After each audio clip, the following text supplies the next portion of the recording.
Hey, good morning to you, Bill. So, yes, Oversight Committee Chairman James Comer tells me that his committee is ready to drop those subpoenas if former President Biden's doctor and 4 other staffers do not respond to his request for an interview by tomorrow's deadline. So take a look. These are the people that they are interested in hearing from, sitting down and speaking to as they focus on possible misuse of the auto pen. You've heard the president talk about this. Former President Biden's administration using it to sign pardons and executive orders, some that are still being challenged in court today. So Comer also told me that he is willing to expand those summons to former First Lady Jill Biden, Hunter Biden, and former Press Secretary Karine Jean-Pierre if that is where their investigation leads them. Obviously, we're interested in the Jean-Pierre. We're interested in people like Ian Sams. We're also interested in Jill Biden and Hunter Biden. So, but first step is bring these lower level employees in. We believe these employees that most people have never heard of had a huge amount of influence in the use of the auto pen. Meanwhile, Democrats keep defending Biden amid those health rumors. One strategist posted photos of the 82-year-old carrying his own briefcase and said, battling stage 4 cancer, yet he's still carrying his own bag through the airport. And then a journalist mocked the claim, saying that he has cancer, he's not in hospice. Many from Biden's Oval Office have stayed quiet amid this alleged cover-up, but remain active. They've got jobs, they're working. Ron Klain is Airbnb's chief legal officer. Anita Dunn now working with the super PAC Future Forward. Mike Donnellan is a Harvard fellow, and Bob Bauer teaches at NYU Law. So the question is, what happens if the Oversight Committee finds any wrongdoing? And Bill, Chairman Comer tells me that he would then send criminal referrals to AG Pam Bondi. Hey, hey, hey! Guess what? Guess what? Ooh, I'll tell you the tale of a couple ratchet ass. I mean, Secret Service hoes are just hoes. Thank you for your service, but bitch, you didn't earn it. Y'all act like animals protecting a president. But guess what? Guess what? Everything will be okay. Guess what day it is? It's hump day.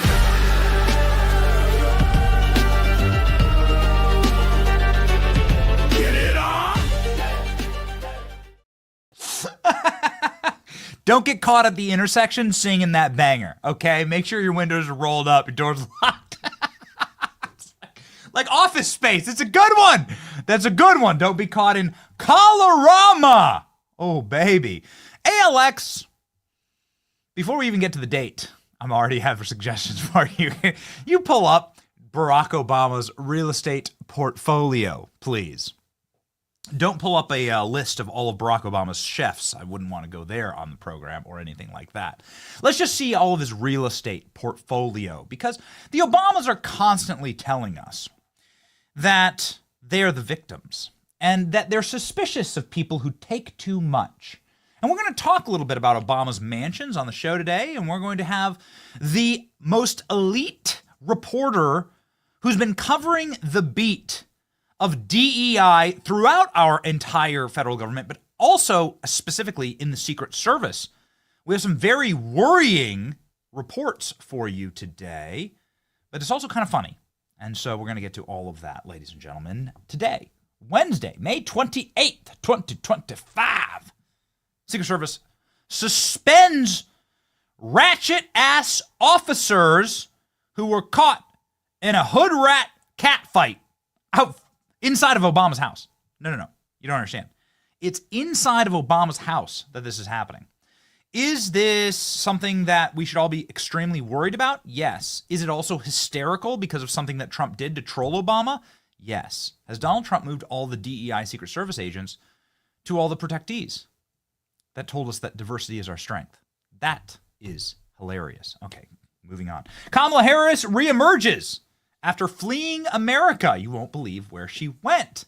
And her reception is, well, disturbing, let's just say the least. You don't want to hear this, but Kamala Harris is talking about how attracted she is to the women on the cover of Playboy magazine and why that works.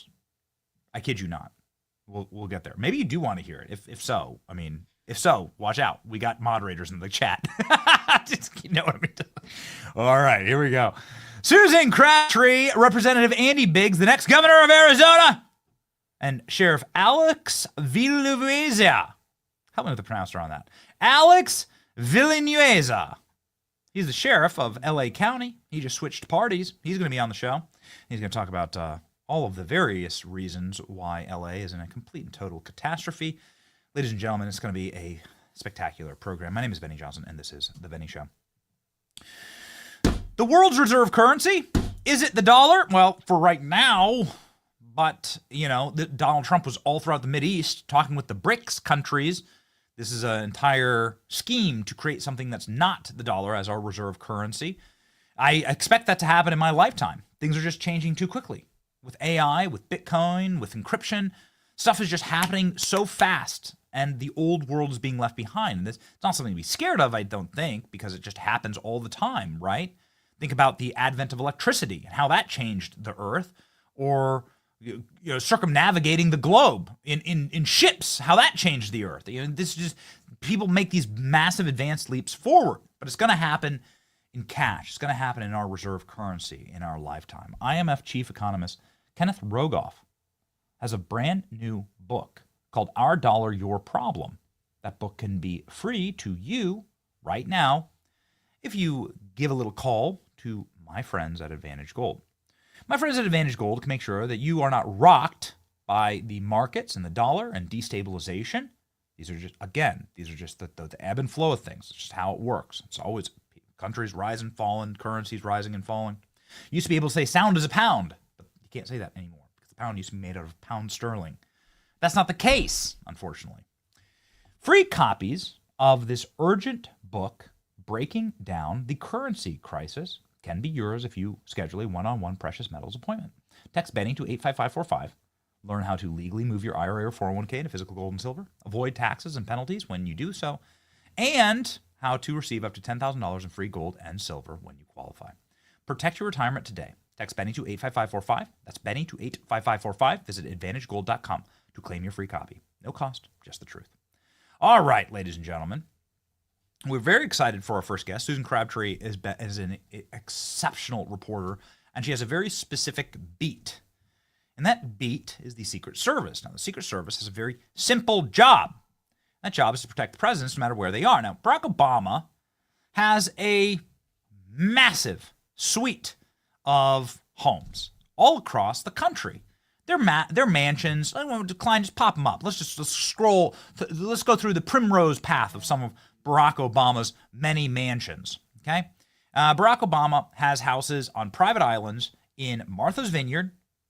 A reminder that when Florida sent 50 migrants to Martha's Vineyard, Barack Obama assisted in the deportation of those migrants. It was like a stage 9 catastrophe to just get 50 criminal aliens on their private island.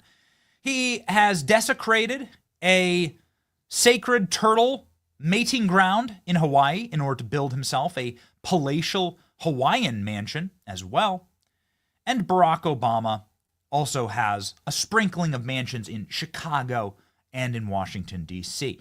And it's the D.C. one that I find particularly fascinating because it's the first time a president in all of history has not moved from the White House back to where they would consider home. Hey, Alex, give me the Obama mansion. Please give me the one in Hawaii. That's the one I think is so funny. The one in Hawaii I think is great. They just, because you're not allowed to build homes like this. Barack Obama just like bulldoze, like they're such fraud. They're such like fraud environmentalists. Oh, the environment. Oh, no, I'm going to stop the oceans from rising. Grrr. And then they go and they like bulldoze and slaughter a bunch of sea turtles and like desecrate. Oh, indigenous peoples is so important for us to do land recognition, to do land acknowledgements. This is the Chickasaw tribe. We're standing on the land of the Chickasaw tribe. Until like you want to build a mansion on that land, and then you're like, F it! Leroy Jenkins! And you just like plow through. Here's Barack Obama's very weird compound with their besties, the Nesbitts. Don't look too far into it. You'll have some very interesting reading there as to who the Nesbitts are, but they're the Obama's butt buddies. And they've built cohabitation mansions there. Strange that. Anyway, as you can imagine, protecting all of these properties, this is, of course, the mansion that Michelle Obama was in because she was too busy to go to Jimmy Carter's funeral or to attend Donald Trump's inauguration, starting her podcast with her creepy eunuch brother. Anyway, the point is that, like, it's got to be a drain on the Secret Service. Now, should Jimmy Carter have had Secret Service for the rest of his life? As a president, you're entitled to Secret Service protection for life, okay? Vice presidents don't get the same thing. We're going to talk about that with Kamala Harris here in just a second. Kamala Harris is traveling around with a big army of Secret Service agents right now. Does she really need that? Hunter Biden certainly doesn't need that, and President Trump stripped the Biden kids of their Secret Service due to the quite excellent reporting from Laura Loomer that Hunter Biden was still traveling around with a full slate of Secret Service protection. I mean, this costs hundreds of thousands a day, millions of dollars over the time span of a year. The point is that the lavish lifestyles of these former presidents will necessitate much higher increases in Secret Service budgets because you have to protect all of these mansions all around the world. For the Obamas, Jimmy Carter just lived in like a little split-level home the rest of his life in a peanut field in Georgia. That's not hard. That's not difficult. But the Obamas have palatial mansions and real estate all over the planet. And so it spreads the Secret Service a little thin. The Secret Service has already been spread very thin, thanks to Barack Obama. Because it was during Barack Obama's tenure that somebody called Kimberly Cheadle, you may recall, Kimberly Cheadle, was put in charge of the Secret Service. Secret Service Director Kim Cheadle was a recommendation from none other than Dick Cheney. She was in charge of Dick Cheney's Secret Service suite. Now, you'll be shocked to learn that Kimberly Cheadle didn't really take her job seriously. She definitely didn't take the protection of President Trump seriously. You could tell on the first couple of lines of her own bio on the Secret Service website. And we went and this is a screenshot directly from the Secret Service, archived from the Secret Service website. This is what Kim Cheadle wanted you to know about her. Kim Cheadle wanted you to know that her top goal isn't the protection of presidents. Her top goal is diversity. To make sure that people with skin color, they can't control that, or sex organs that they can't control, like that they get the jobs and not just the most qualified people. You can see it right here in the second line of her biography. Kim Cheadle, 27th Secret Service Director, blah, blah, blah. She's a woman, and she's executing the agency's integrated mission of protection and investigations by leading a diverse workforce. Huh? That's like the top line thing. This is, by the way, the biographies for these people. These people they're so unimpressive. And actually, the longer the biography, the more letters there are on your business card, the less impressive you actually are. Like, the longer you have to sit there and explain yourself, the longer your resume. This is why I constantly tell everyone I went to community college, it's like very good to undercut this kind of stuff. I'm like, as a community college graduate, Kirkwood Community College in Cedar Rapids, Iowa. Maybe you've heard of it. They have a $1 endowment. It's like really important to undercut this kind of stuff. Look at what she shoves in there. So this urchin was a Dick Cheney holdover and was executing on the vision of Barack Obama. The vision of Barack Obama is to ensure that, did you just have her full bio up there? Look how long this freaking, it's like insane. Jeez, look how long, like, just bloviating these people. They're such catastrophic failures. Of course, Kim Cheadle, of course, had to resign in disgrace. But there's this fascinating story on Kim Cheadle that we just can't get out of our heads. And I'm so glad that we were able to pull it up from the archives. I want this as a play-beside. I think that we have it here as a play-beside. Yeah, I want that as a play-beside. Because we're going to have to pause like every 10 seconds here. This is a month before President Trump took a bullet to the face in a live, on-air execution intended of a president on camera. Don't ask like why this was the only event that CNN was taking live. No, don't ask those kind of questions or anything like that. No, there's no greater conspiracy here. But just the longer you look, the more you sort of pick at this thing, the more you recognize that there had to have been, at the very least, embedded incompetence into this system of protections and agents that day to attempt to increase the probability that Donald Trump would get killed to the highest they could ratchet it without being totally criminally culpable. And I still think that they are.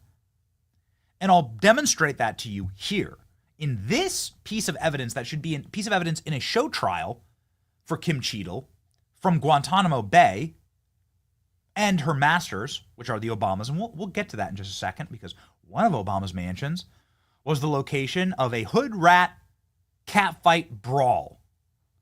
And it all connects, okay? Are you ready? Here we go. Here's Kim Cheadle a month before Trump took a bullet to the skull, bragging about how diverse her services. Let's go. To expand hiring, they're aiming to have 30% women recruits by 2030, and even allowed YouTube influencer Michelle Khare to train with agents. Pull up Michelle Khare's. I've never heard of this broad. Pull up Michelle Khare. Let's go ahead and let's look at Michelle Khare. Who the hell is this? Wow, she's an influencer. She can barely hold the firearm. Watch her struggle to lift up the firearm. Watch this. Now, why are they doing this? Why is this on air? This is on air because this is the kind of women that they want in the Secret Service. And you're going to find how ironic this is, how hysterical this all is. Because what you end up having is women who can't holster their weapons as Trump takes a bullet to the face. This was the intended goal, and they were successful in that goal.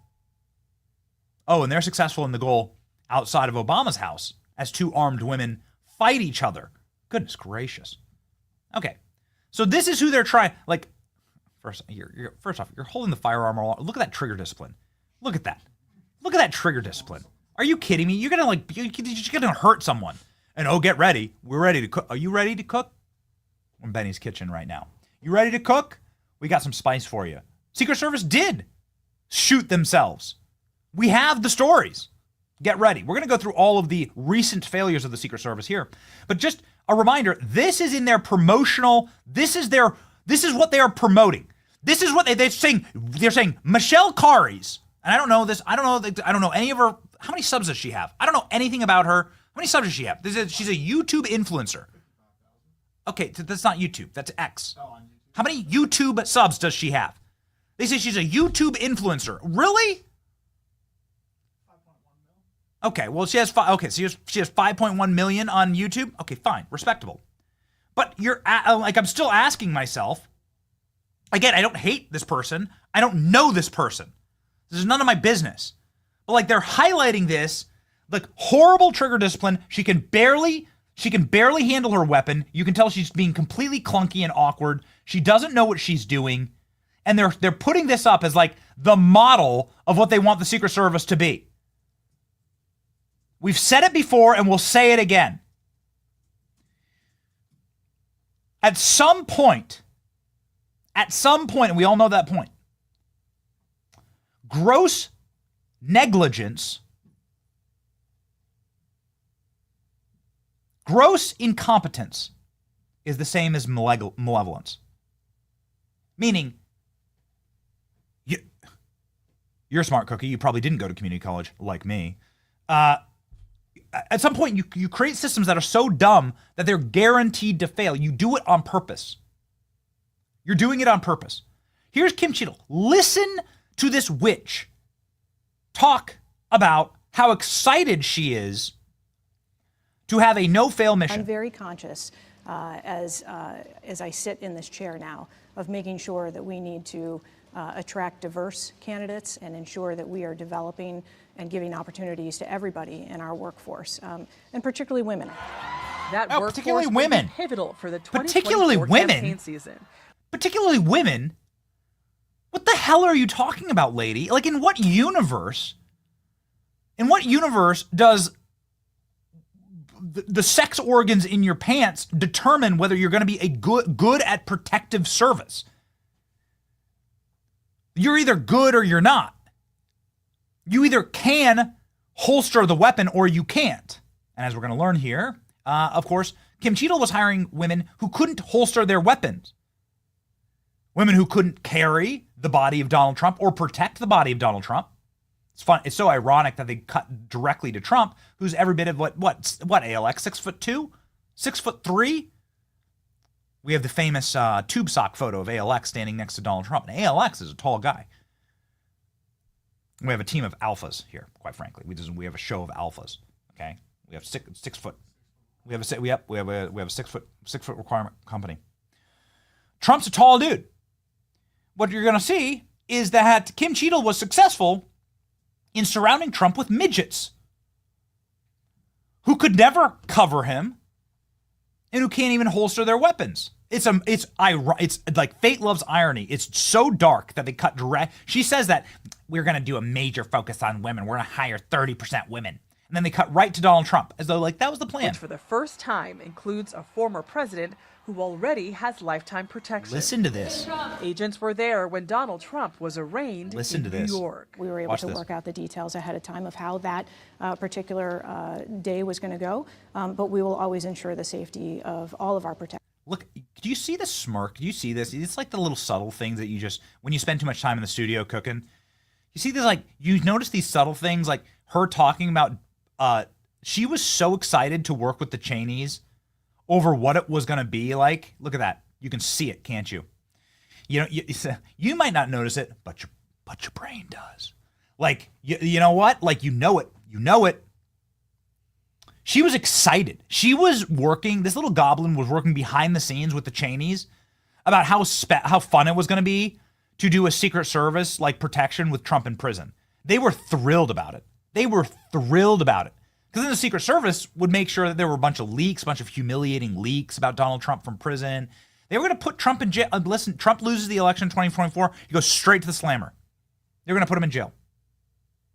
Look at her. She's thrilled about it. She's like beaming. They had a whole plan. It's the Secret Service to secretly film Trump, and they were going to leak on it. They were going to humiliate and desecrate, and they were going to make sure, probably make sure that something horrible happens to Trump in prison. They were going to make sure that Trump died in jail. That's what was that's what the stakes were for this election. Here we go. Of all of our protectees that we have. The service. Oh, you are gonna protect all of your protectees ahead of time of how that particular day was going to go, but we will always ensure the safety of all of our protectees that we have. You will ensure the safety of all the protectees that you have, and then they cut directly to Secret Service snipers. I feel like I'm taking crazy pills. This is insane. It's pure predictive programming. Because it was the snipers who just sat there and watched Matthew Thomas Crooks just run on the rooftop. Look at this. A lady filming with a Cricket Mobile, Android device. This is probably a Nokia Razr that she's filming with. Here. They're filming with like a first generation BlackBerry. She's able to spot Thomas Matthew Crooks, lanky ass, translucent, lumbering Antifa F-wad, as he slumps and slumbers across the roof with a firearm. Look at him. You can see the AR-15 that he's holding right there. This is a lady filming here on the same phone she plays Tetris on, or Snake. Yeah, she's filming with the Nokia 2.1 Snake phone. That's how obvious it was that President Trump was about to get shot on a roof. You ever seen this footage? We seem to be the only show that ever wants to to show it. We're also the only show that will show you this again and again. What a clown car for the Secret Service here. What a clown car. Look at this. The Secret Service agents that are around President Trump, all these dingbat agents. One, okay, so here's Lady Ghostbuster. You'll see Lady Ghostbuster famously incapable of holstering her weapon. You'll see another Secret Service agent lose her sunglasses. You'll see the rest of them being completely Twitter-pated and unsure of what's going on or who's there. Literal shaking. You can see literal shaking. Look at that. Look at all the nervous energy. There we go. Lady Ghostbuster finally gets her firearm holstered.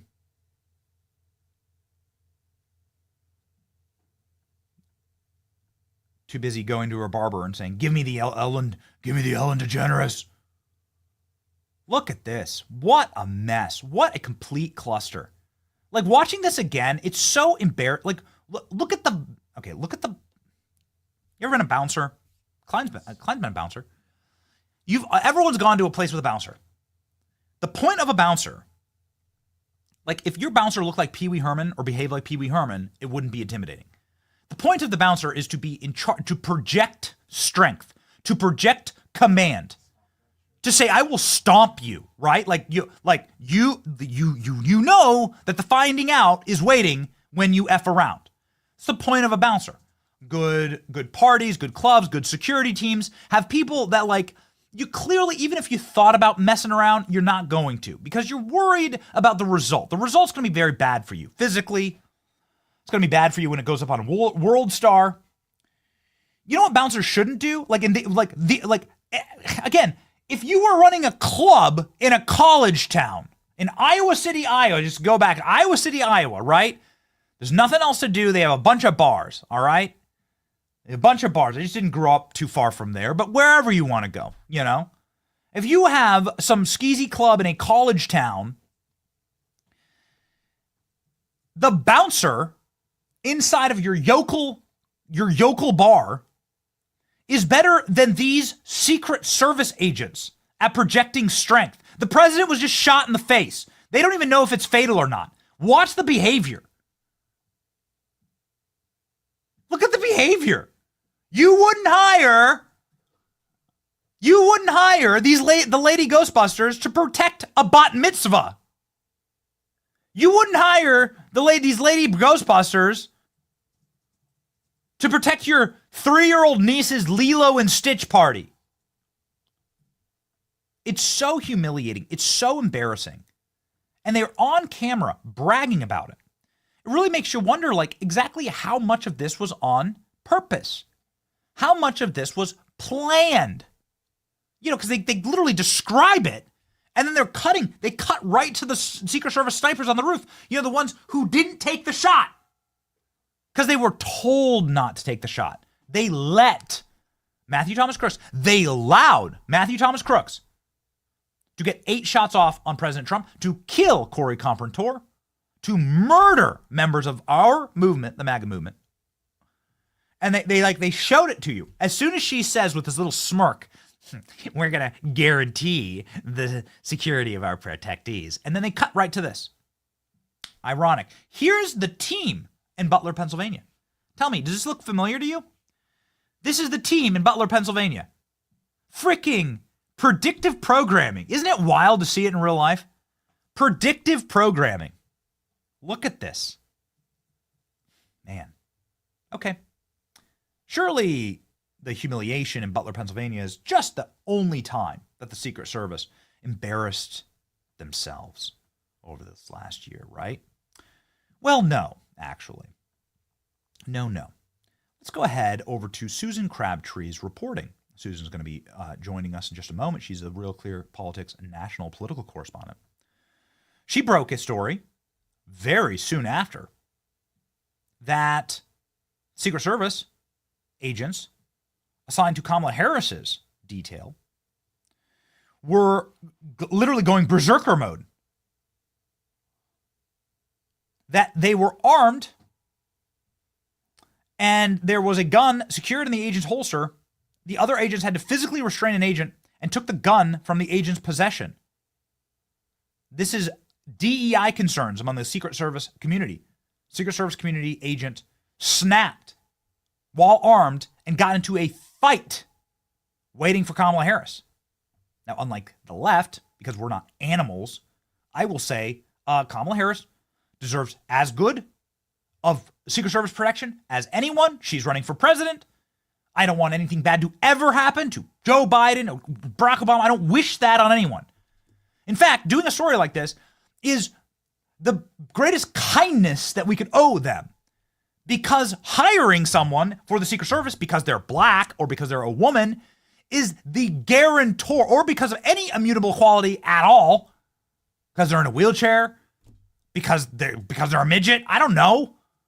Like, find whatever stupid metric you want to say we're going to hire, we need the 7 dwarves of the Secret Service to make sure that we're like not offending people who like Snow White. It's funny how Disney couldn't even do that. The point is that that's an insane way to hire when everyone's life is on the line, and their lives are on the line. Secret Service agents open fire outside of Biden's granddaughter's home when hoodlums tried to break in and steal their Secret Service vehicle. This is an insane story that got buried. This was in November 2023. Secret Service agents were blasting away in Washington, D.C. Klein, you got to pop the article up, man. Here you go. There you go. Mm-hmm. It's in the script. Secret Service agents robbed at gunpoint during Biden's ritzy California fundraising swing. That's interesting. U.S. Secret Service agent was robbed at gunpoint. This is while they were protecting Joe Biden. So they're blasting away. They're shooting themselves. Secret Service agent discharges weapon, accidentally shoots himself. Secret Service agent put on leave after sexually assaulting Kamala Harris aide in latest bombshell allegation. Accusation that Secret Service agent sexually assaulted a staffer, Vice President Kamala Harris's campaign team. Just the latest scandal to plague the agency. The incident allegedly happened while Kamala Harris staffers were dining and drinking at a local restaurant over the past week. They were in Green Bay, Wisconsin, and planned to plan for an event. New report comes as the day that the Senate released a report on the series of failures of the U.S. Secret Service. Oh, okay. And that brings us along nicely to our top line story today. Because of all of these massive failures of the Secret Service, and all of them compounding, you have to say to yourself, wait a second, did I grow up in a country like this? Has this always been the case? No, of course it hasn't. Things have gotten horribly bad, and they've horribly accelerated and gotten worse. So what the hell is going on here? Well, clearly, they're hiring people unfit to be Secret Service agents. That's what's happening. DEI is what's happening. And now we have further proof of something that is, ironically, and in a very dark way, like hysterical, because what we personally believe, and we're going to check this with Susan Crabtree, who's one of the best reporters on this, what we believe is that President Trump has said, oh, diversity is your strength? Oh, okay, got it. You're going to hire people based on their skin color or based on quotas, not based on their aptitude to protect or their capacity to protect people and keep us all safe. Great. I'm going to shove all the DEI hires onto the details of people who love DEI. You can prove to us that like DEI is your strength. If it's really your strength, then you're going to get all of the agents who clearly don't belong in this service and are incapable of doing the job. And now what you're watching is not only Kamala Harris's agents have mental breaks and shoot themselves and get robbed and have to open fire when their cars are getting robbed. All of those things happened over the past year. Now we're getting hood rat fights inside of Barack Obama's house. So I want to play you the audio first, please. The audio here, ladies and gentlemen, is really something else. This is on a public wave radio, where you could hear the Secret Service agents, again, inside of Barack Obama's Colorado mansion, the only president to ever just move down the street from the White House because Barack Obama needed to stage a coup and then run Joe Biden as a corpse and then marionette Joe Biden's corpse through the presidency, right? Didn't work out great. Anyway, this is at Barack Obama's D.C. mansion. Have a listen to the professionalism of the Secret Service in this clip.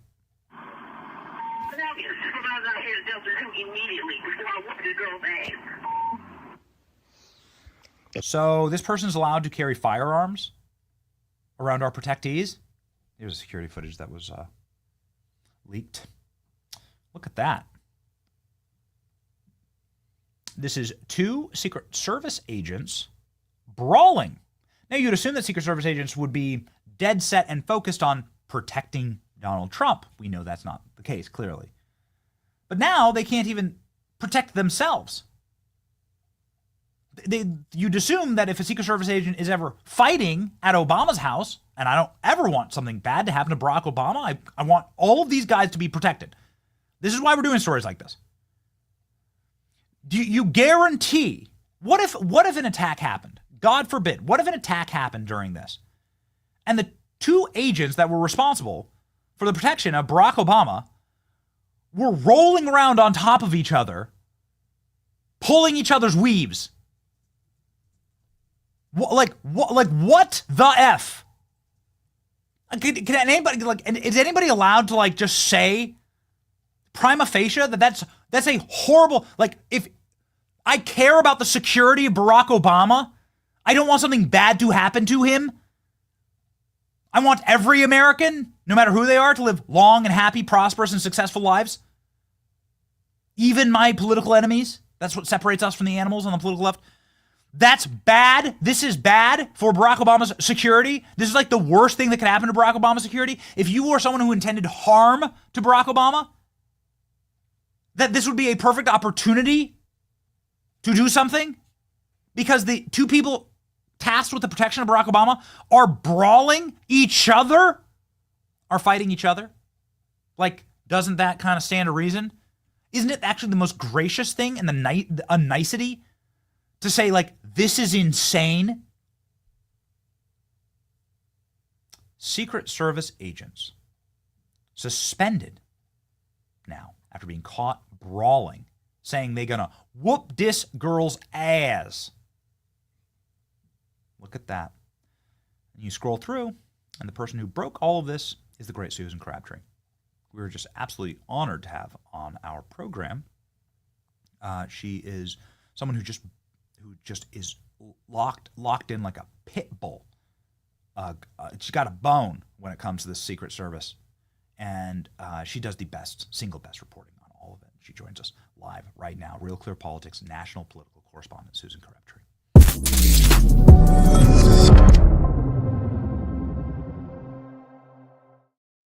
Susan, welcome to the program. We're just so impressed by your work and your reporting, and you have been on top of this issue. And we just want to thank you, because we don't want anything bad to happen, even if we disagree with Barack Obama or Joe Biden. We don't want something bad to happen to them. This is clearly threatening the lives of political protectees. The floor is yours. That's exactly right, Benny. Thanks so much for your interest, and it's great to be on with you and meet you over this medium. I think that thank you for thanking me for this, but it's actually the Secret Service whistleblowers who are coming forward because they are disgusted with what their agency has become. Many of them are just waiting for retirement because morale is so low they want to get out, because standards have been lowered, especially since the Barack Obama presidency, when DEI was valued. And as you know, during the Biden presidency, President Biden put out an executive order saying that he mandated that DEI be a priority. So, of course, Jill Biden's handpicked director, Secret Service Director, Kimberly Cheadle, who resigned in a cloud after the assassination attempt, was basically forced out after a terrible presentation before Congress. But she was the one who was responsible for a huge push with this 30 by 30 pledge, 30% women in the agency by 2030. And I am told that she was very successful in this, and she had reached 24% by the time she was done. And so merit was no longer what they were valuing when in the hiring process. And so even though Donald Trump has put out the decree, put out his own executive order saying this has to be dismantled, and they did put officers, the DEI officials, on leave, administrative leave, paid administrative leave. I haven't heard what was happening to them. These DEI hires still remain in the Secret Service, and they're causing the standards to be lowered, and obviously unprofessional behavior like this that just jeopardizes the entire mission. I mean, this is on its face a massive threat to Barack Obama. This is when the two people that are tasked with protecting you are fighting each other. That's a perfect opportunity to engage in harm. If you wished ill, this would be the time to do it, right? Like when the people who are tasked with your protection are fighting each other, correct? Obviously, they're not taking their mission seriously, because what I'm told is that this was just because one of it's actually a uniform division officers. They act more like police, a little bit above police, but they mainly secure the White House. So that's their main mission, but they also are outside the perimeter of the Obama residence, guarding in patrol cars. So one of them showed up late to relieve the other person and brought the wrong car that this particular officer did not like. She wanted a Dodge Durango, but the relief person brought in a Ford Explorer. So that was, enough to trigger this woman. And it just shows to you that they don't value professional behavior. And obviously it needs to come from the top. And Sean Curran needs to say that this will not be tolerated. I've heard some other incidents that my sources have not said, you can go with this. But this one is one of the most egregious that I've heard in recent weeks. It's unbelievable behavior. I told you, I reported last year after the assassination attempt that one Secret Service agent was breastfeeding her baby right before Donald Trump was supposed to arrive at an airport. It was just, some of these things you just can't believe. Some of them are so egregious they fall asleep on the job. There's examples of that. Other sexual things that have been going on that I haven't reported yet, but just wait and see. I mean, I said set the notifications on my x.com because I also have developments with the cocaine story coming out soon. This is just part and parcel of the problems that are plaguing the Secret Service, and agents are headed for the exits. They're going to the Drug Enforcement Agency. They're going to U.S. Marshals. Anywhere the professional agents that are sick of this type of behavior are headed for the exits. Wow. We put up your X all the time. We'll put up your profile right now. Everybody's got to follow. We'll do it at the end of the interview too. But man, your account is just exquisite when it comes to reporting these things. So it's going to get worse. It's going to get, based on your reporting, it's going to get worse. And there's more bombshells to uncover here based on the DEI horrors that have been wrought to this agency. Yep, there's a lot of rot from within. And I have asked Sean Curran, the new director, to say to me whether he still supports the 30 by 30 pledge that Kimberly Chino signed on to, and whether he is dismantling the DEI, whether he's put out an edict that we need to raise professional standards after these two assassination attempts, one that was way too close for comfort. And it's just, to me, he's putting out a lot of recruiting videos, and he says the recruiting has improved, but they need to retain the good agents because they have lowered the standards over the last 10, 15 years to the point this is where we're at. And certainly I would not feel safe if I were protectee, and the agents that are good are also stretched very thin. They're working very long hours because Trump administration, the Trump family is very large. J.D. Vance is much more active than his predecessor was, Kamala Harris. And so these agents are both stretched thin, and there's unprofessional elements that are causing extremely low morale in the wake of these assassination attempts. So I hope recruiting is up because the retention is a serious problem. Susan, if you're going to war, and we talk to a lot of war fighters on this program, if you're going to war, you got to make sure that the people that you're going to war with have your back, and that hopefully aren't going to get you killed. And so when you see footage like this, and when you see reports like this, and we just went through what I know, what's been publicly reported, I'm sure you know twice or three times as much. That's going to have a horrible effect on young, good agents that want to sign up. Because you're going to look at the fight outside of Obama's house. I don't want any part of that, Exactly. right? Like that could hurt me. That could get me killed, right? Like somebody with she presumably has a firearm with bullets in it, and here they are brawling, and that's a very dangerous situation. And you're going to say, screw that, right? Like I'm not going to sign up so somebody can like get into some type of world star brawl with me on camera. I'll go elsewhere. Like this is a crisis for the Secret Service. That's right. You have a lawsuit pending. There's going to be a DEI lawsuit that I've reported about and others have reported about. We're just waiting for it to drop, and so it could be a class action lawsuit.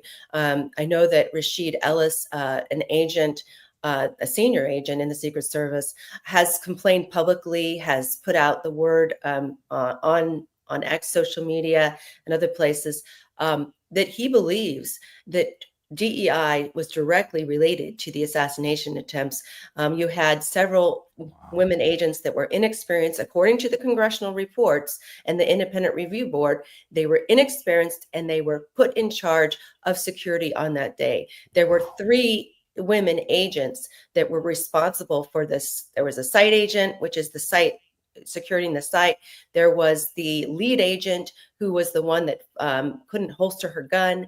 And there was a counterpart site agent. They were all women and they were all at fault. Now, there was one agent, supervisor, who was supposed to, there was a male agent who was supposed to oversee all of this and provide the walkthroughs. And he failed in his mission as well. So, but yes, this agent has come forward and there will be a lawsuit. So there will be a reckoning here that Sean Curran is going to have to deal with. So I'm not quite sure why he hasn't put out more statements in terms of the reforms. Maybe he's concerned about the litigation that's pending. Yeah, because you've seen this across the government, various agency heads, but one that comes to mind is Pete Hegseth, making it very clear that the military will not be some type of DEI cesspool or some type of toxic, anti-man, anti-meritocracy, toxic soup, right? No one wants to sign up and serve there, where you have to be walking around eggshells with everyone's pronouns, right? Like that's not how you create a fighting force. Anyway, I think he's done a great job with that. I'm not sure what your contention is there. And then you've seen military recruitment really skyrocket. They told me, we met with the Pentagon last week, and they told me that their recruitment, they've already hit their recruitment numbers for the year. And just because he's like very publicly rid the Pentagon of that, and he's gotten very aggressive against that. And you're right, we haven't seen any of that from the Secret Service. Yeah, Pete Hegseth has put out a ban on trans agents, trans officers in the military, but the Secret Service has trans officers, and I've heard that some of them have caused some problems within the agency and some discomfort, certainly. And so I asked, is this going to apply to the Secret Service as well? And I had no response. They're focused on their recruitment videos. Sean Curran has done just a couple interviews, one with Laura Trump, where some of the hard questions were not asked. There is a change.org petition that's circulating that says, we need reform in the Secret Service. We've had 2 bad directors in the last few years. Certainly the acting director, Ron Rowe, when he got in a fight with Congress over some basic questions, was a disaster. And now we have, I have reported that he is still on the payroll. He has said he retired in February, Ron Rowe, but he is still on the payroll, listed as a senior advisor, and they will not tell me why, whether he took a Doge cut, so he's still waiting for he's just sitting around collecting money, whether he's taking his paid sick leave and vacation leave. Why is he still on the payroll, and why is he listed as a senior advisor? Will not tell me about that. So we know that there was a cover up with the cocaine, which I'm reporting on today. I reported last year after the assassination attempt that Kimberly Cheadle wanted that bag, wanted the evidence of the cocaine destroyed. And there was some pushback from, interestingly enough, a Black leader of the uniform division of the Secret Service. And I'm told that he was retaliated against because he pushed back against that evidence being destroyed because there was a partial DNA hit on that baggie. And they could have gone around, and I'm told they could have interviewed people. They could have tried to match that DNA, but they didn't. They shut it down, the investigation, within 10 to 11 days. And so I have way more reporting on that. But that would sort of just gives you the mentality during the Biden administration that it was like a cover up because Cheeto was handpicked by Jill Biden. And so there was all of this DEI push, but there was a cover up of anything that would harm the Biden family or that would be embarrassing to the Secret Service. And their standards, I've heard that they weren't practicing as much. They weren't going out to the range as much. They weren't training as much. All of these things have been lowered post-COVID as well. COVID was a contributing factor. So we just had up on screen, I want to pop it back up, Dan Bongino as a Secret Service agent. To my knowledge, this is the first time that we've had a Secret Service agent rise to such high ranks inside of the FBI. Dan Bongino just said 24 hours ago that his top priority is the cocaine at the White House, one of them. His top investigative priorities is the cocaine at the White House. Since you're ready to break news on this, could you preview just a little bit about what we're about to learn about that cocaine at the White House? What does the cover-up entail, Susan? Yeah, so I believe that there was two pieces of evidence. There was the cocaine baggie itself, and then when they tested it, they found DNA. They found some DNA on it. So there was an envelope with tubes of DNA in it. And so what we want to know— someone's nose had been in there, right? Someone's nose or finger had been in there, yeah? Yes, exactly. Or the fingerprints on, and yeah, maybe it was the nose. But all I know is there are these 3 tubes. They destroyed— there was, I have FOIA documents that show that the cocaine itself was destroyed right after the investigation was shut down around July 13th. And this had happened. They found the baggie on July 4th. That weekend, I think it was a Sunday before the July 4th weekend. So there was very few people at the White House. So they could have gone over the visitor logs and the staff logs to know who was in the White House, because we know who is in the White House the whole time. So it wasn't the entire staff. They told us, the Secret Service told us they could not, that there wasn't enough DNA evidence to test to really make that hit, and they didn't want to interview. It would be a civil rights violation to interview all of the White House staff. Well, not all the White House staff had to be interviewed. So that was a lie. There were several lies that happened. There was so many different places where they moved.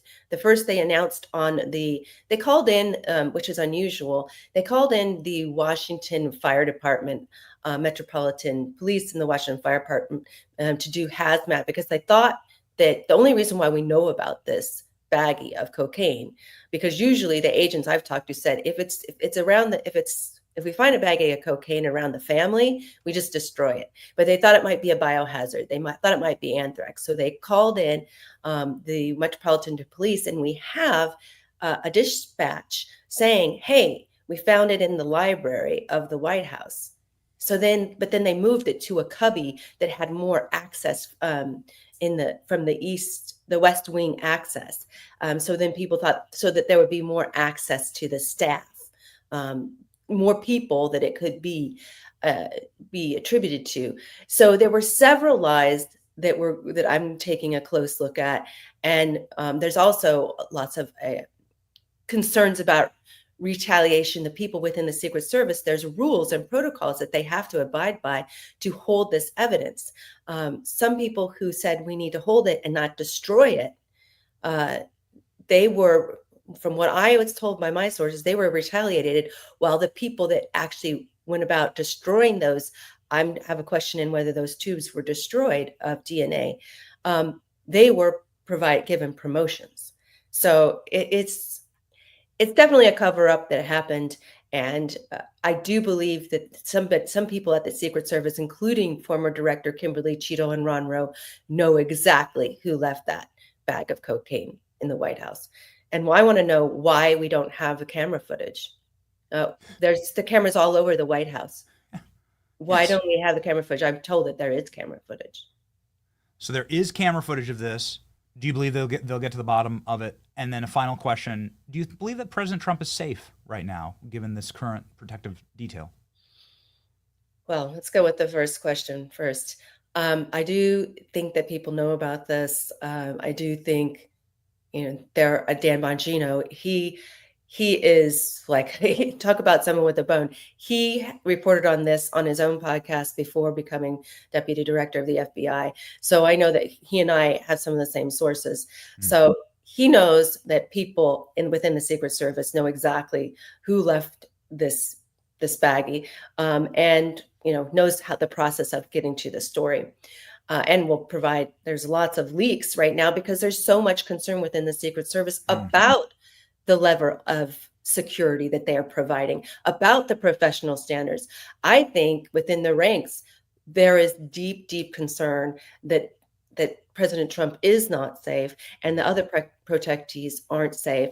But hopefully they're raising the standards, and Sean Kernan's doing it behind the scenes, but he needs to be a little bit more forthcoming within the ranks. He has not addressed the ranks at all.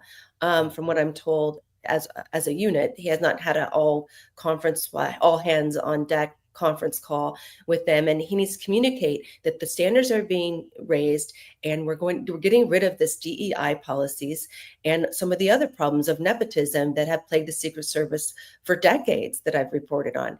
So, I think the concerns, I give credit to the whistleblowers that are coming forward. I am just trying to be the vehicle for them and trying to get the information out so that, sunlight is the best disinfectant sometimes. And that's what we're all trying to provide. And these whistleblowers deserve a lot of credit, and they're putting their jobs and futures on the line. We have the change.org petition that you've posted about multiple times on your X account. Here it is: demand accountability and reforms for the Secret Service and their failures on July 13th. That's exactly correct. And then here, of course, is the X account that you must follow: Susan Crabtree, who's just absolutely spectacular on this beat. And we hope that you come back regularly, Susan, with updates, and we'll be refreshing until our thumbs get sore your feed for your report today. Well, thank you so much for having me, Benny. It's great to be on with you. And I know you're dogged reporting too, and really appreciate it. 140,000 people already follow Susan. You should be one of them. Godspeed, Susan. Thank you.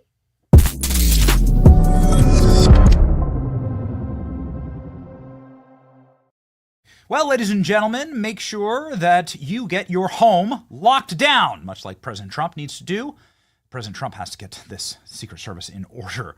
You should get your own home in order with American Financing. American Financing is helping millions of Americans get out of debt, spiraling debt, mostly credit card debt, with the interest rates at 20 and 30%. That's, of course, usury rates. I think that should be illegal. I think it's immoral. But either way, that is the way that the system is right now. And a lot of people get caught in that cycle. Your home equity can unlock so much potential to get out of debt, and American Financing can help you do it. They're saving their customers an average of $800 a month, and they're helping Americans break free from credit card debt forever. You owe it to your family to see what's possible. No upfront fees, no pressure, and no cost. To you, it's just an ability to get free. Call today. American Financing, 888-528-1219. That's 888-528-1219, americanfinancing.net/Benny. All right, ladies and gentlemen, somebody who is slashing the federal budget, or at least we'll see. We're going to talk to him about the big, beautiful bill, and we're going to talk to him about the big, beautiful state of Arizona, of which he shall be governor soon. Our dear friend, Congressman Andy Biggs, joins the show now.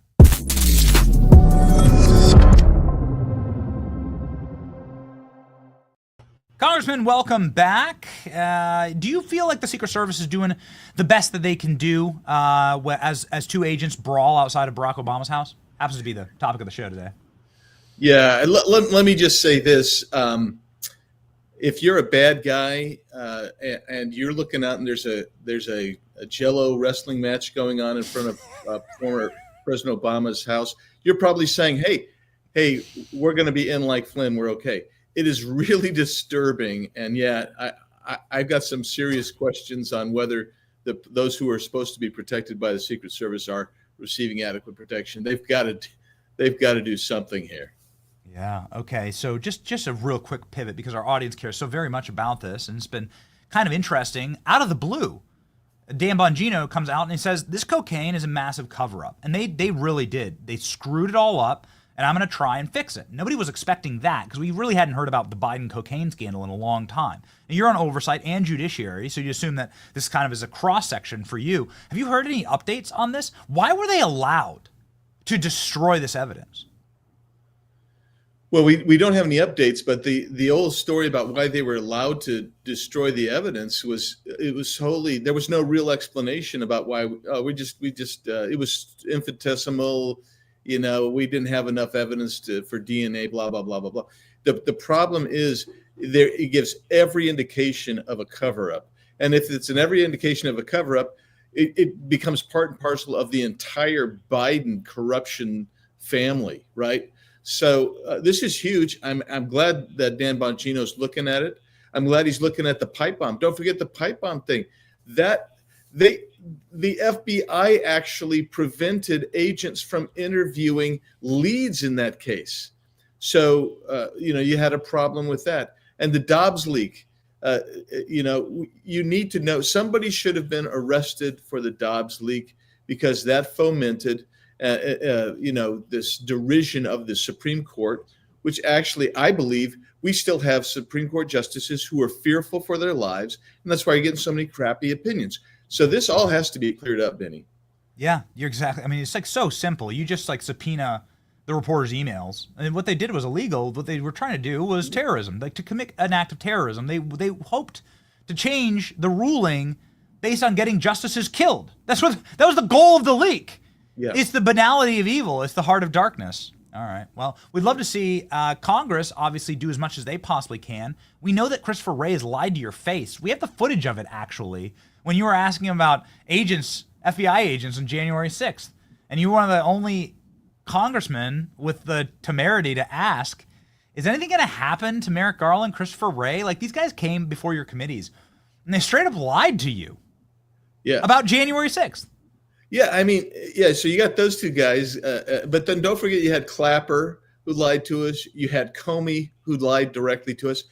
And so we should have referred them to, and I think we tried to refer them. These guys need to be referred for prosecution now to a DOJ with AG Bondi at the head, who can actually say, you lied, you committed perjury, we're going to prosecute you. That's what should happen here. But look, I don't think we have enough Republicans in Congress to actually vote for that type of referral, if you want me to be perfectly frank here. Sad. Incredibly sad. The abuse will continue. The Republicans will stop being taken seriously and will begin to be seen very much like the splinter Republicans were seen in the first Trump term. It's very dangerous from a polling perspective, because people want more of Trump. We had pollsters on the show all the time that saying this is the best in the country, Congressman, and saying people want more of the Trump agenda. They want it codified. So how about these Doge cuts? Are we going to get those? Well, I've just been actually tweeting, or not tweeting, but dialoguing with my colleagues. I am calling for the Doge cuts to come back. And then people say, well, that's, contextually, they're fairly small compared to the other problems that we have with the budget. I said, they are contextually small numerically, but they are politically gargantuan. You have to do the Doge cuts because they're getting to fraud, waste, and abuse, and that's what every American wants. That's like a 90-10 issue. The only crazos that on the left that don't want that to happen, they sit in Congress. You have to do that. The other thing that you have to push forward to is you're going to have to codify the executive orders that President Trump has done. And if you can't, people say, well, I don't think we have the votes to do it because it'll take 60 votes to codify in the Senate. That's the Senate's problem. Let's be the House of Representatives. Let's pass out the codification, get it over to the Senate. And if the Senate doesn't want to do it, then they will be exposed for being the shamsters that they are. But right now, the House is not fulfilling its responsibilities either on the Doge cuts or on the codification. Yeah, or on the criminal referrals. I mean, it just seems like it's so strange that they're I mean, they put Steve Bannon and Peter Navarro in prison, man. Yes. You know, like this is what they did to us, and they've committed such worse crimes. I guess everyone's like sitting and waiting, but I mean, the voters aren't going to react well. I mean, we've seen it poll after poll. Voters won't react well to a Republican Congress. It just doesn't do anything. They like the Trump energy of like getting it done. So here's the energy. Here's a great story, and I want to move to the state of Arizona here because it has a direct cross section.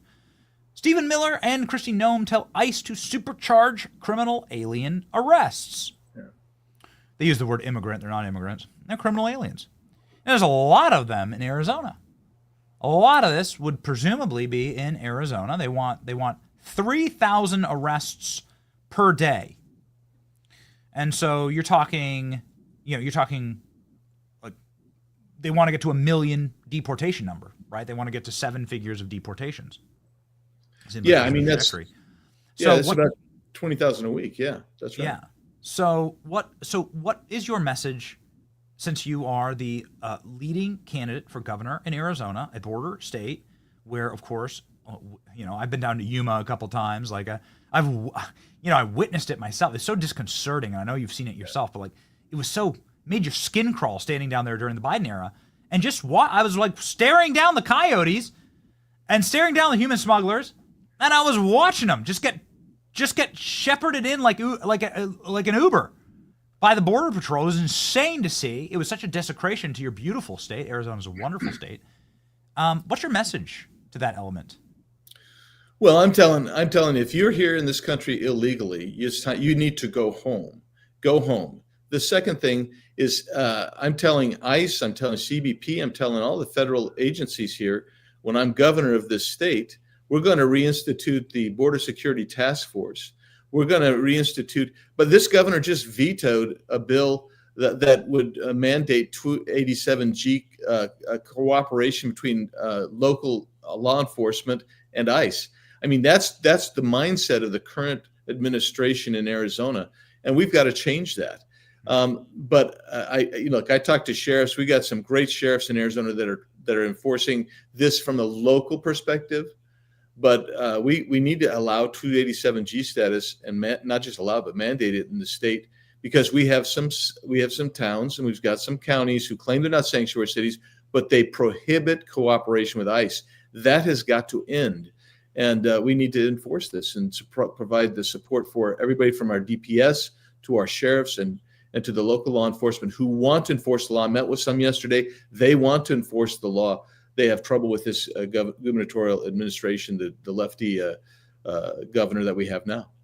Yeah, I mean, since you brought it up, and I know we're up against a hard out, so in closing here, how do you prevent from having your election stolen from you in the state of Arizona? How do you stop that, Congressman? Because we've been here before, right? Where you have this surging candidate. You have a state that's clearly a red state, that's obviously a strong red state based on how it's voting in the presidential elections, and yet they're able to fiddle with the numbers in the dark of night and to push their algorithms and to rig elections. I firmly believe. How do you fix that? So fortunately, because we are a red state, we elected a new election officer for Maricopa County for this last November. He is working hard to basically clean up the rolls, and we have got to make sure that our law and by the way, I've been to other counties and checked them out. Maricopa County is the challenge, right? I mean, there's 5 million people plus here, and so you've got to make sure that they are as clean as possible. You need to make sure that your lawsuits are filed before the election to make sure the election is clean and fair, not after the election. And then I would say this: it worked for President Trump here. You have to be too big to rig. We have to get our turnout out, because that's part of how Donald Trump won. He won because he won by the biggest margin of all the battleground states. And so although we had electoral challenges, until we get a governor there who will sign the legislation. By the way, this legislature has passed legislation to fix this. This same governor vetoed that stuff. Well, yeah. So we got to make sure we get the turnout. We got to make sure that the current elections officer in Maricopa County is able to get things straight as much as possible. And if we do that and we get the turnout, I'll win we'll cement this thing in for good. Look at that beautiful Donald Trump victory in the year 2024 of our Lord. A dominant performance in Arizona, a whole 5-point victory margin in the swing state. Thank you so very much, Congressman, for being on our program. We wish you the very best of luck, and good luck at the big rally that you're going to be having this weekend in Arizona. We've been previewing that as well with Turning Point Action. Yeah, thanks, Benny. Saturday, Arizona Biltmore, 2 p.m. There'll be us, the good guys, and then outside the bad guys will be protesting. Always fun. Always fun. Well, there's an estimated 273,000 unauthorized population in Arizona, so we're sure some of them will show up. Looking forward to you cleaning up that state. It's a fine state. It's a good state. It deserves better. Thank you, Congressman. Thanks, Benny.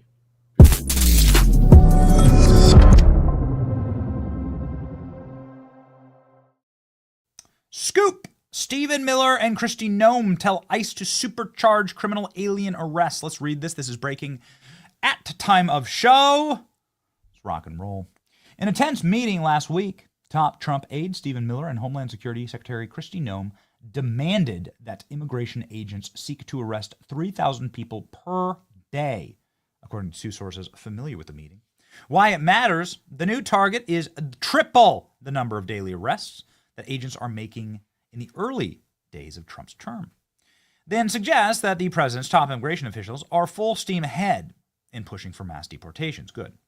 The increased pressure on agents come as border crossing numbers have plummeted in Trump's first 4 months and signals an increasingly aggressive approach to making arrests in non-border communities nationwide.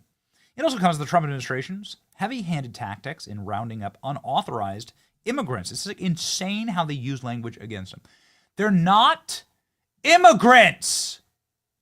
An immigrant is what your great-great-great-grandfather was, to come here and actually build a country from nothing, to go to untamed wilderness and tame it, to create a society, to go where there is nothing and to create and build.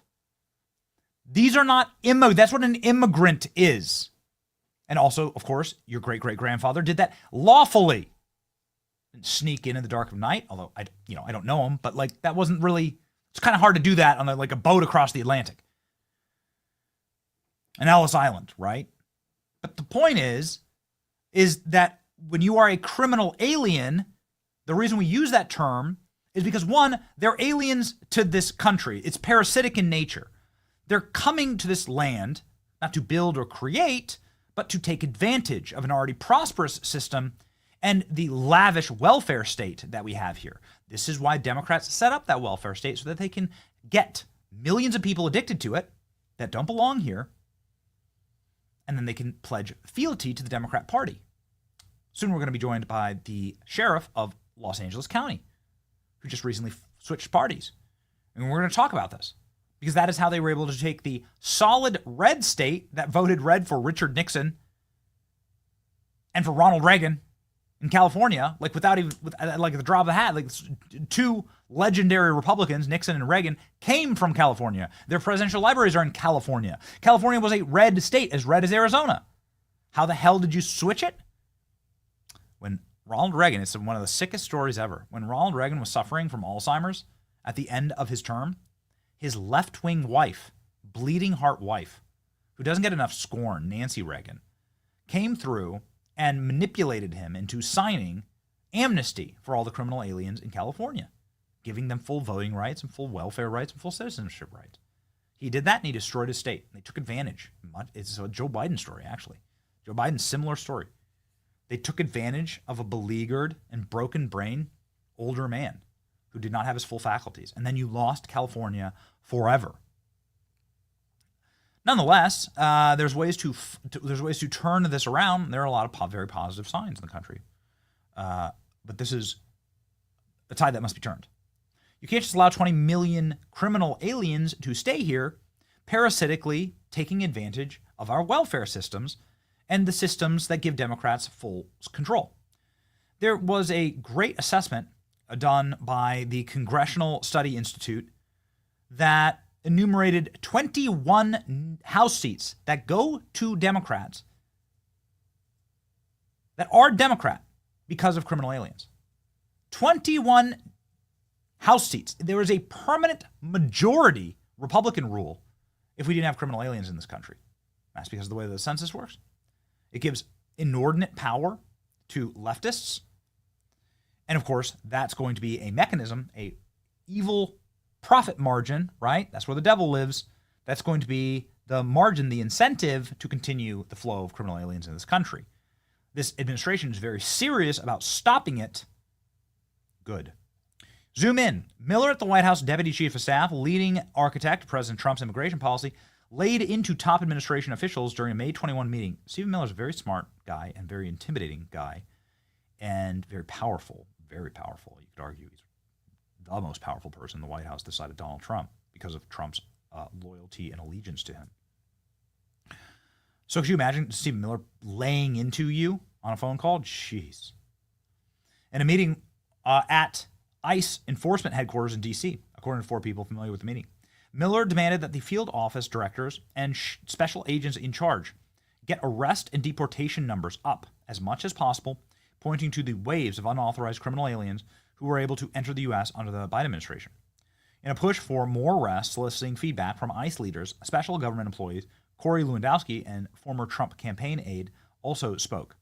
Miller's directive and tone had people leaving the meeting feeling their jobs could be in jeopardy if the new targets are not reached. 2 of the sources said good. Third person said Miller was trying to motivate people with a harsh tone. It's not the first time that Stephen Miller has yelled at senior DHS officials about getting arrest and deportation numbers up, sources said. Thank God for Stephen Miller. Just one of those people that, like, you just gotta be glad. You just gotta be glad they're on your side, because they are so locked in, right? They're so locked in. They're so intelligent.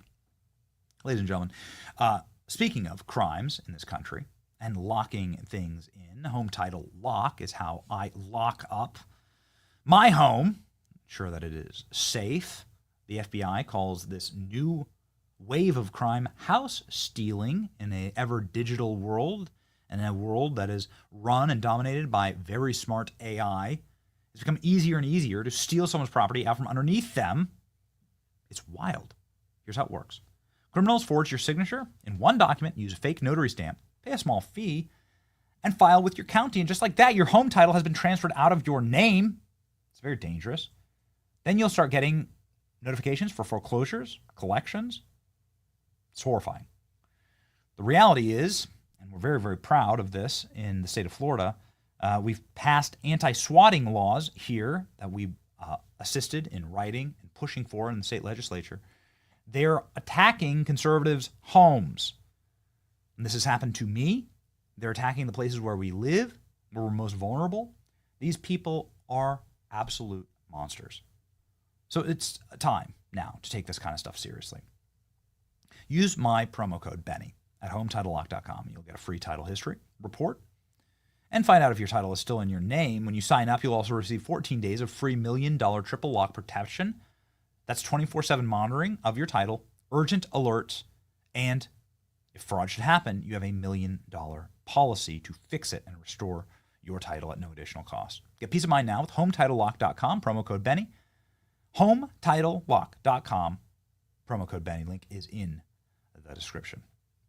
Okay, so, man, I really cannot wait to tell you what Kamala Harris was doing in Kamala Harris is doing in Australia. Holy smokes. Oh, just really quickly here, because we do have the sheriff of Los Angeles County who will be joining us. But Kamala Harris, who may well be the governor, may well be running for governor of California. We'll see. I want to get the sheriff's take on this. But she has fled the country for Australia. She decided to go speak at a realtors conference in Australia. Oh my, how the mighty have fallen.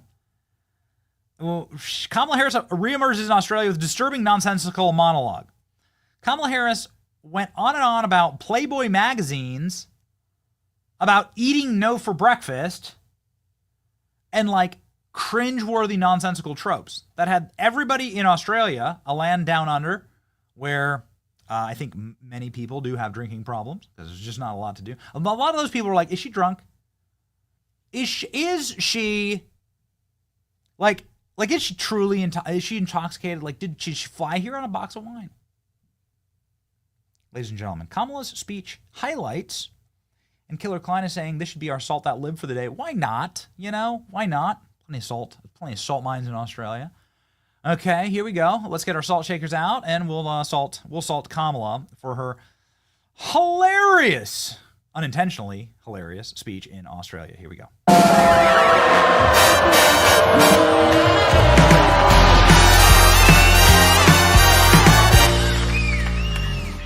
She would say, you look at, we're in the store or whatever, you look at the cover of Playboy magazine. Let me just tell you, the reason that people are looking at these things, understand why they were developed, for the perpetuation of the human species. As I said, I think your best work is ahead of you for sure, 100%. I am unemployed right now.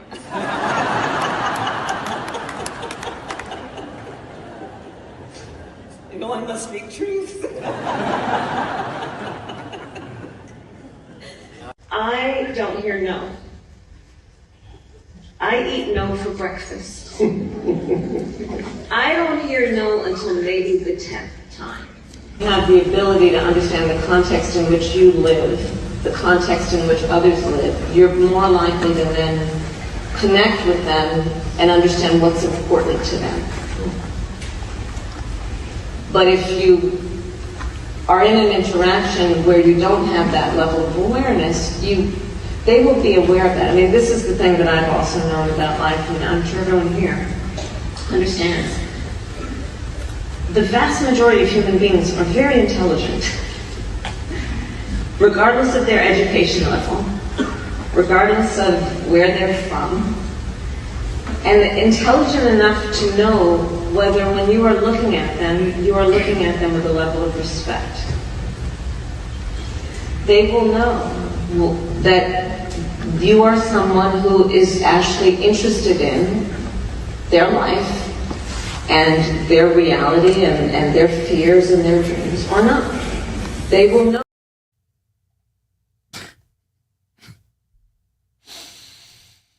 Our next guest, former Los Angeles County Sheriff Alex Villanueva, has joined the GOP after 44 years as a registered Democrat. I have a feeling it's Kamala Harris who actually broke him. But let's ask, ladies and gentlemen, joining us now, the good sheriff of Los Angeles County.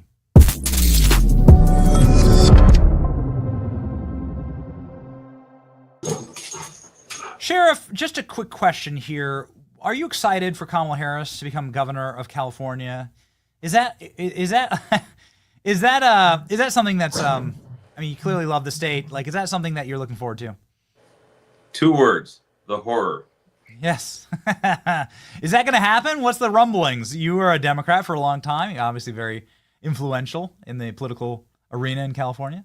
Well, as a centrist, the Democratic Party made abundantly known to me that centrists and moderates are unwelcome in the Democratic Party. The only ideology they permit is the far left progressive branch, of which Kamala Harris bows to and worships every day at the altar of wokeism. And that is all that is accepted. So now you have basically the Democratic Party is falling apart as we speak. And as Reagan said back in the 60s, I didn't leave the Democratic Party. They left me. Prime example. All you had to do is listen to her laughing at her own joke and her own punchline that no one else understood. So tell me about this party switch. You made quite a few headlines. Here's one from Fox News explaining that this has become a party of paid protesters and that you are no longer going to be tolerating a party that so very much hates law and order. Your thought process here, Sheriff. Well, when I took over in 2018, the sheriff's office, I had the endorsement of the Democratic Party, and everyone was, hey, he made it into office. But I kid you not, the day I was sworn into office, they were already plotting how to get rid of me. Why? Because they discovered, oh my God, I'm still a cop. I never ceased to be a cop. And I believe in law and order, and I believe law and order is not owned by one party. It's the difference between right or wrong, not left or right. And I think many people have made that same observation. I'm not the first, but it's just hysterical listening to how the Democrats say, oh, they were betrayed. And no, everything that I campaigned on, I actually accomplished in office, every single item. And I addressed new things that weren't there, like the pandemic, the defunding craze, all these things that weren't around in 2018 when I first took over. And we took care of business. And for them, I was a threat to the political establishment only because I was for law and order. So, Sheriff, what's happening in Los Angeles County right now is horrifying. We were just there for a couple of days. There are parts of Los Angeles that look like a third world country. We stayed in Beverly Hills because that's the conference where the conference was that we were at. That's where the hotel was. And I couldn't believe it. Like every third store in Beverly Hills is closed down, boarded up. It's like slowly dying, and it's a terrible thing to see. Because obviously it's a dynamic place in America. We should all like wish to cherish it. We went down to go see Trump's Star on Hollywood Boulevard. I've never seen anything more depressing. Like everything's closed up, boarded up. I don't think people quite understand how bad it's gotten based on these policies.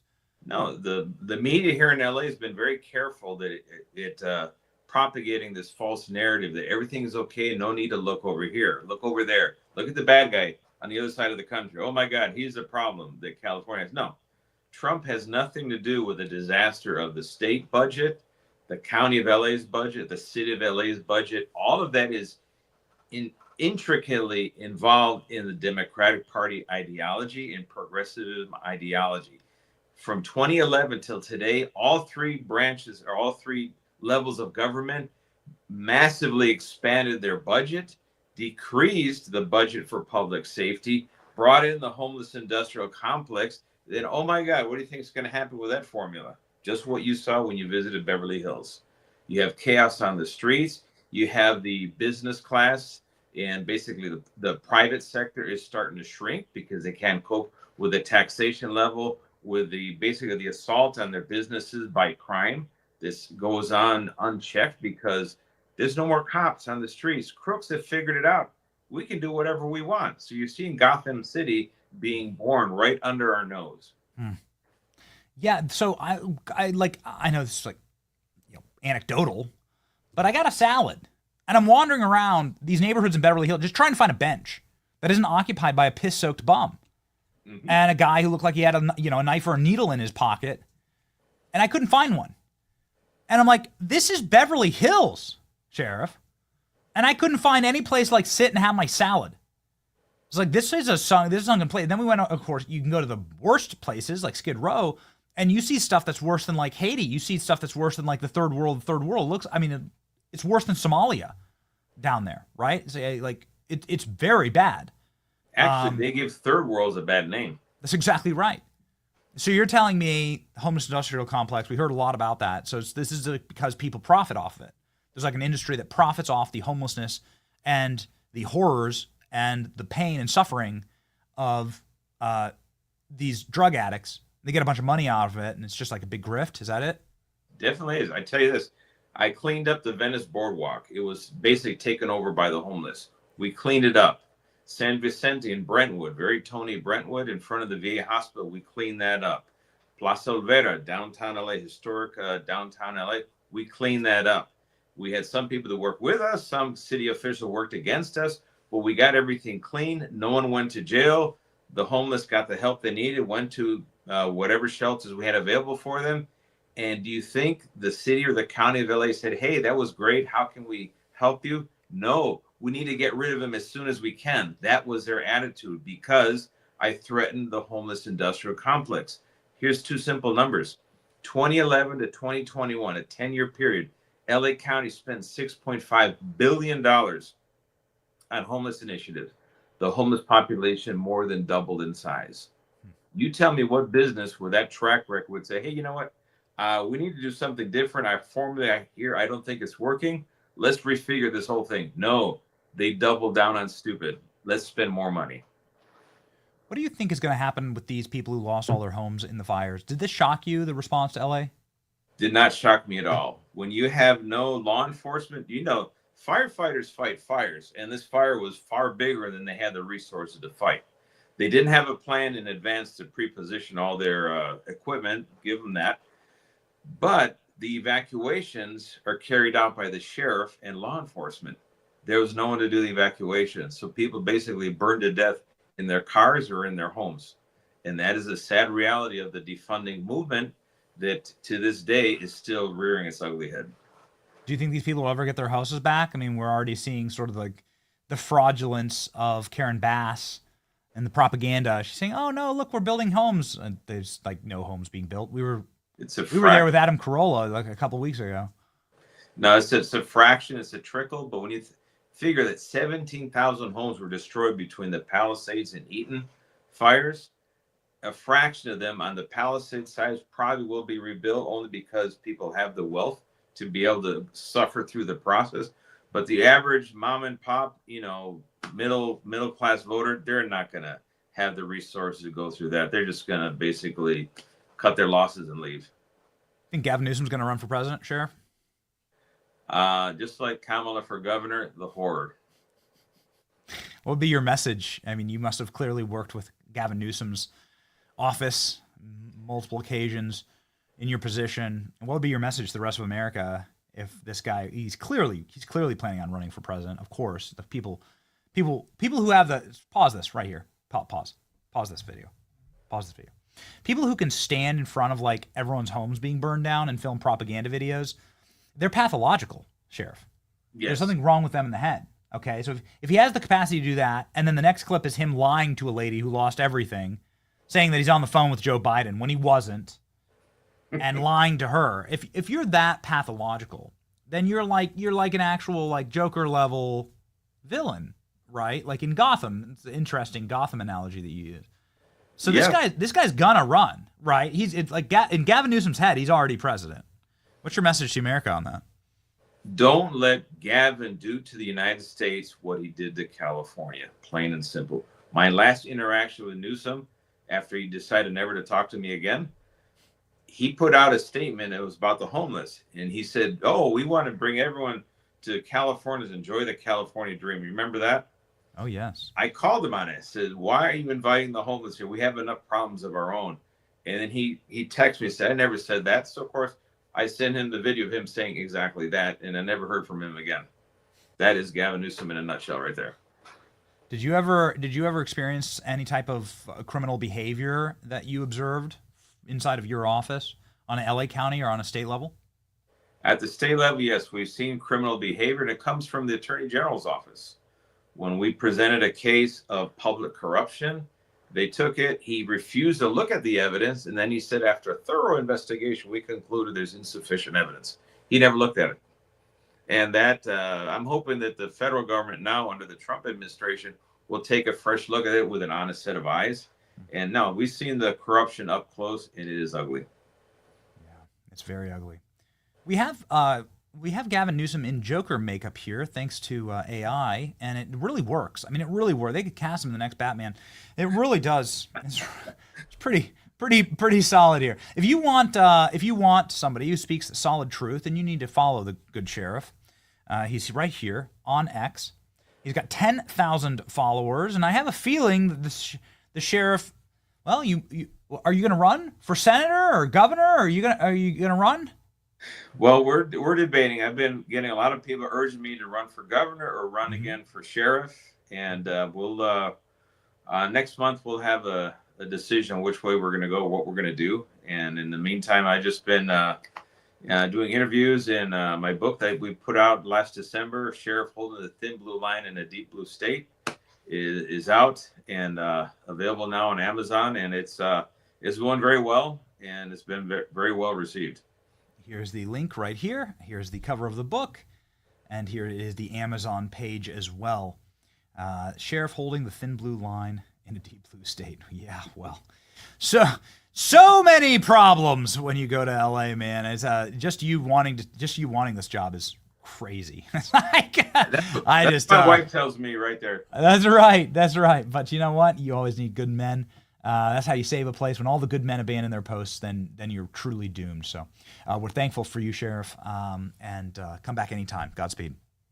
Thank you, Benny. Appreciate it. You have a good one.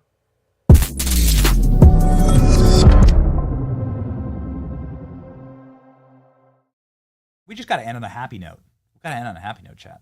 Come on, chat. Let's go. And I love the chat. I love the chat being right here. Bam. Right here. Bam. Right here. Bam. Right here. Bam. Ah, geez, Klein.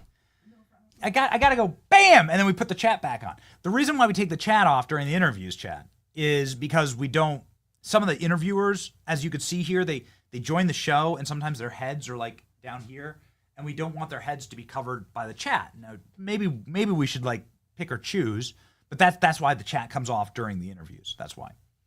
Sometimes everyone joins from, some people join from their cameras, some people are in the back of an Uber, and we just don't want like their face to be covered by the chat because people want to see, you want to see people talk, right? But you know, maybe we'll adjust that. Anyway, freaking love the chat. We love you all. And so we wish to end the program on a happy note, which is, we find this hysterical. President Trump says that Canada will become the 51st state again. He says that Canada is now considering becoming the 51st state. Very interesting. So conservatives got their asses kicked in Canada because they cucked out like they always do. Very sad.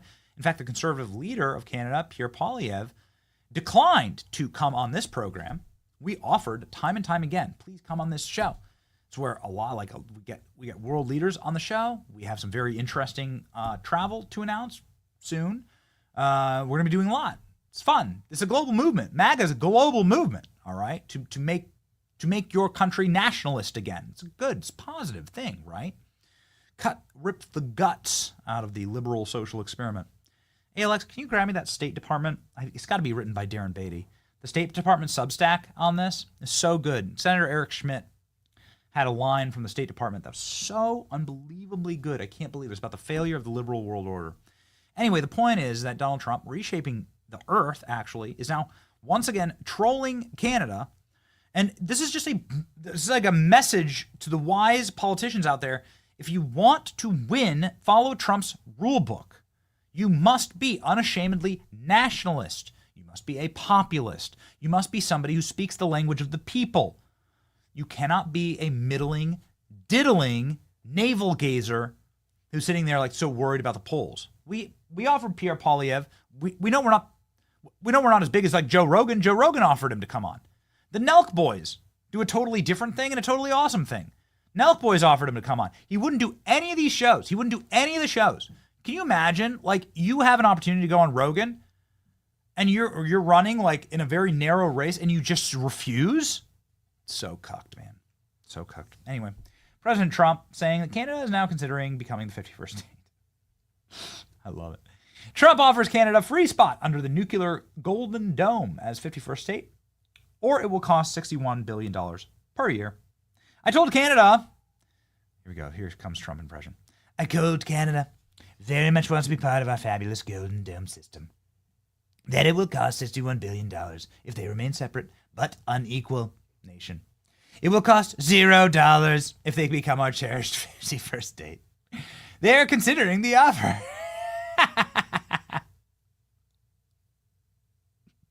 Just makes me happy, that's all. That just makes me happy. It's fun. It's very interesting times, and well, I hope they take them up on it. Hey, Alex, we have that little blurb from the State Department. It's crazy, man. State Department has a Substack. The global liberal project is not enabling the flourishing of democracy. Rather, it is trampling democracy and Western heritage along with it in the name of a decadent governing class afraid of its own people. You know who that is? ALX knows who that is. It's our boy Darren Beatty. He's at the State Department. He's writing this. You know this is what he's doing. You know this is what Beatty's doing. He's a speechwriter here. ALX, am I wrong? This is Darren Beatty, man. He's a ghostwriter for all this. Am I wrong? I'm not wrong. It's pretty cool. I've been wondering what Darren's been doing. Samuel Sampson. Well, probably a pseudonym. Anyway, good. Key Biden staffers asked to testify in alleged role in mental decline cover-up. Yay! This is the time for applause. Yay! We're gonna add the sound effects in. We're gonna add that. Yay! That's like Price is Right sound effects. We need stadium roars.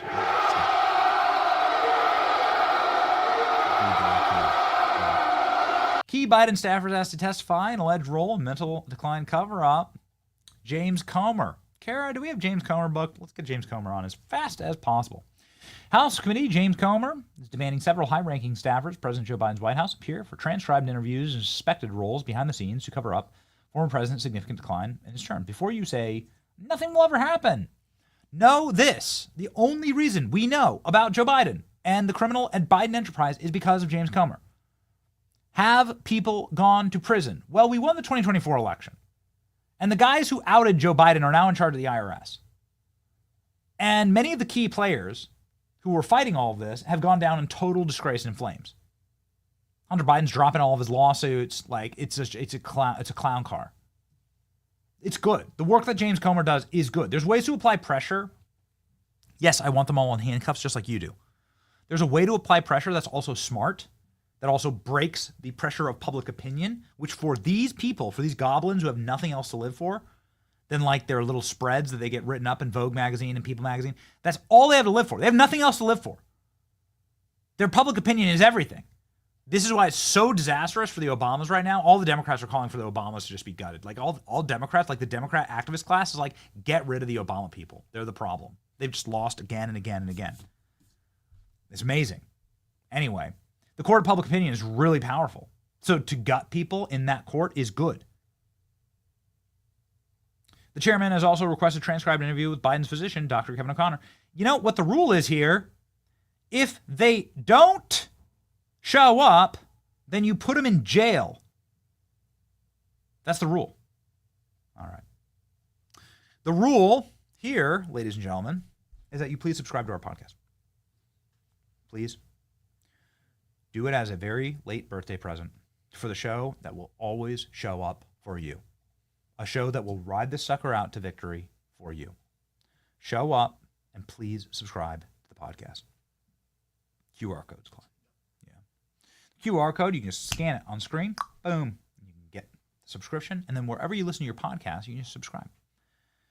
This is something that obviously a lot of people, we've been like very highly focused on the streaming element here. But there's also a lot of people who like don't catch the stream, want to catch it later, want to catch it while they're working out. Podcast is the way to do that. So ladies and gentlemen, please lock in and subscribe today. That's our like free favor that we are asking. And here is more free wisdom for you. 2 Timothy 1:7, the way that Donald Trump would say it. 2 Corinthians, right? Wasn't that it? Yeah. For the Spirit that God gave us does not make us timid, but gives us power and love and self-discipline. That's exactly right, man. We're trying that. I'm in the last year of my 30s, and I want self-discipline. I want to enter my 40s jacked. I want to enter my 40s healthy, not jacked, but like I want to be able to like climb stairs with my kids. This morning, my wife, like one of our kids was crying. She hands me both of our sons. I was like, I can work out with it. I was like bummed because like that stops your workout. I have a little garage gym, right? This humble little garage gym. And she hands me both of my kids, and I was like, well, I can just work out with them, right? You can do squats with your sons. Yeah, you just hold your sons. You do squats. I'll take a photo of it next time. I'll put it up on the show. Well, you do squats with your kids. You just walk. I just walked the driveway, did lunges with holding my boys. What's the point? The point is that self-discipline like keeps us locked in, gives us power. I love my sons. And that self-discipline carries over into everything that we're doing, especially what we're doing here professionally, because it takes a lot of discipline to like make sure that we are delivering excellence every single day for you. And that is our goal. Our goal is to, by the time that the next election comes around, we want to be the absolute largest platform for conservative creator so that we can speak the truth. And it's only self-discipline that'll get us there. So much wisdom in this verse. But ultimately, it starts from the beginning. The Spirit God gives us does not make us timid. It gives us power, love, and self-discipline. So are you timid? Are you scared? Are you worried right now? That's not a spirit of God. That's not from God. It's not every single story in the Bible. God is not giving people fear and timidity and weakness. Those are not gifts of God. All right, that's the opposite. No, God's giving strength. And so it is time to march with that strength on to victory. Thank you for marching with us. It's your boy Benny. I'm not tired of winning. And ladies and gentlemen, we're here for the good news. All right? See you tomorrow. Hey, hey, hey! Guess what? Guess what that will do? I'll tell you the tale of a couple ratchet ass. I mean Secret Service hoes are just hoes. Thank you for your service, but bitch you didn't earn it. Y'all act like animals protecting a president, but guess what? Guess what? Everything will be okay. Guess what day it is? It's hump day.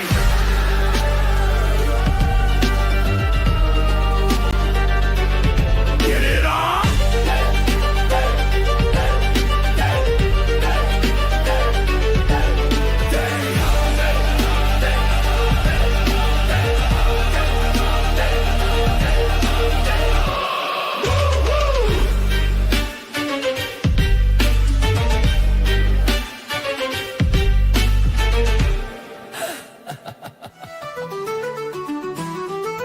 The biggest ships in the sea, all owned by the oldest kings, and their dying legacy, media deal reads. Soon will the penny show come to mind, the salt from lives for fun. Leave the gold and bring the gun, we sail for number one.